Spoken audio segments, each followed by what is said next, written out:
very sort of different approach to a classic Billi Bi, which is a Northern European curry and mussel soup. Stick around. I'm going to show you how to make it. I've got about, 4 pounds of beautiful Bangs Island mussels there.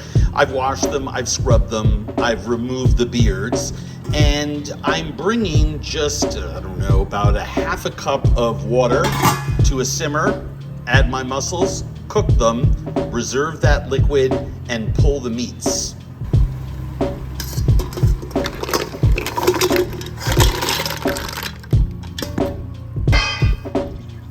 Easy peasy, lemon squeezy.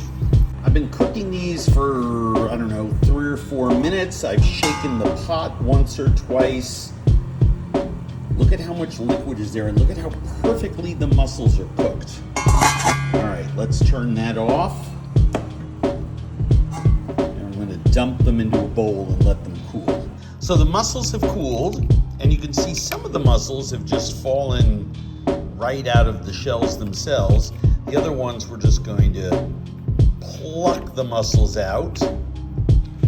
Super simple.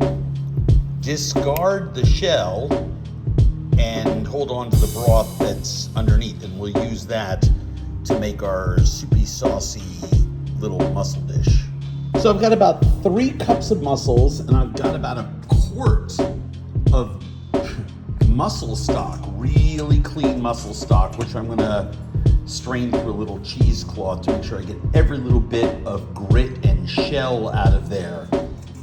Scallions, carrots, green chilies, celery, sliced shallots, lime, cilantro, little tomato paste, some curry powder, OG Badia. That's my personal, this is from when we were testing the product, very cool stuff. And then I've got about a half cup of garlic and shallot compound butter that I'm gonna cook all those in. So I'm sort of doing the flavored mussel thing in reverse. You'll see how I do that. And then we're off to the races. Easy peasy lemon squeezy. Pot over medium heat. Add the compound butter. Start to let it melt. We don't want to scorch anything in there. So I literally just put the pot over the heat.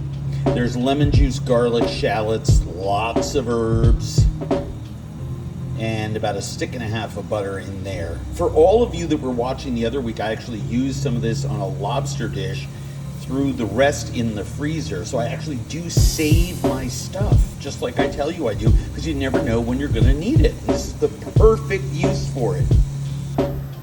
Shallots, carrots, celery and chilies, scallions, little mixed bag of whatever I left on the board. A couple tablespoons of tomato paste, maybe 1.5 or 2. And 1, 2, 3 tablespoons of curry powder, Madras curry powder. And when you can smell that herb butter churning away beneath there, you can really get that garlic hit, give it a stir. Now, I'm not worried about scorching my chili powder or my tomato paste because I'm on a nice medium heat, but you just want to keep this moving just for a minute or two until the shallots get glassy and the heat from all of the liquids inside the celery and all the rest of that really starts to come out. It'll protect your other spices and seasonings from burning, but you want to make sure those onions get glassy before we pour in. Now I'm going to add my juice of a lime. I can always add a little more at the table, but I want the flavor of background cooked lime juice more than I want like sort of sharp up front lime juice. We're just going to let that tablespoon or 2 of lime juice that comes out of this lime to cook in there. This soup doesn't cook for very long. Maybe 7-8 minutes of simmering right now, and then I'm going to add my cream and mussels and it'll be done. Just give that a stir just to make sure I promote some nice even cookery. Rinse off my spatula, put a lid on that and turn the heat down and just let that cook for 10 minutes.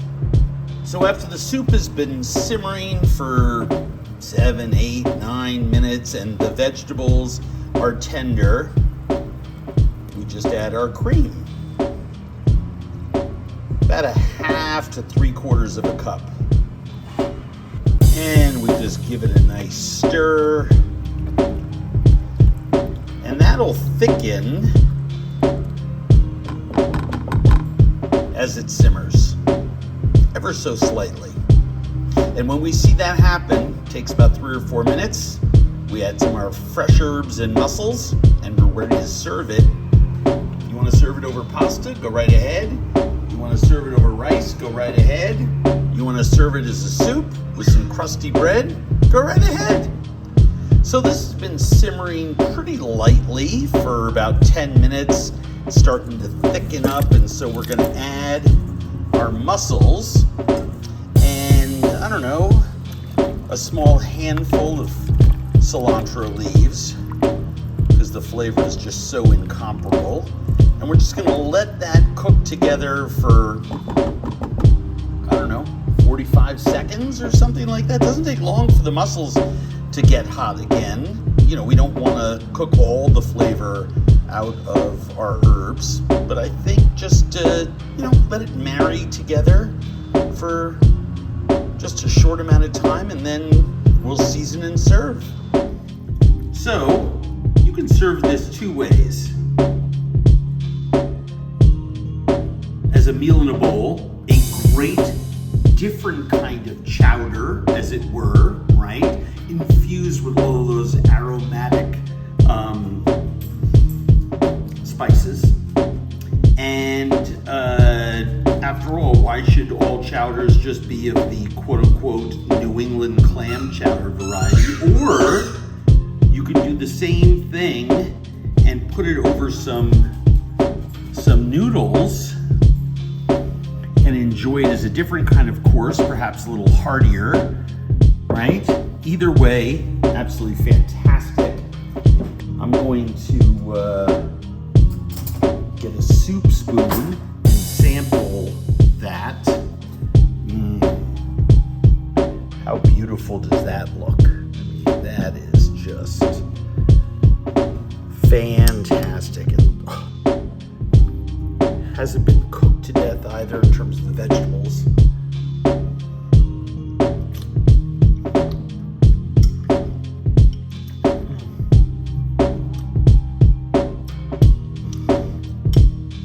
A while ago I said something about sort of reverse cooking it with the mussels. Typically you put butter in a pan, you throw in the shallots and the herbs and the garlic and wine, and then cook your mussels. And then you strain off that liquid.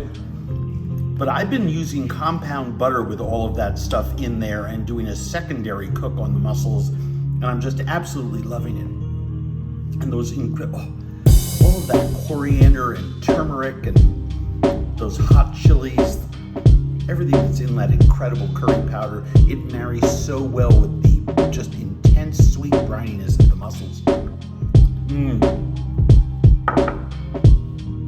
And if you want something a little bigger, throw it over some pasta. Your family will appreciate you. See you later.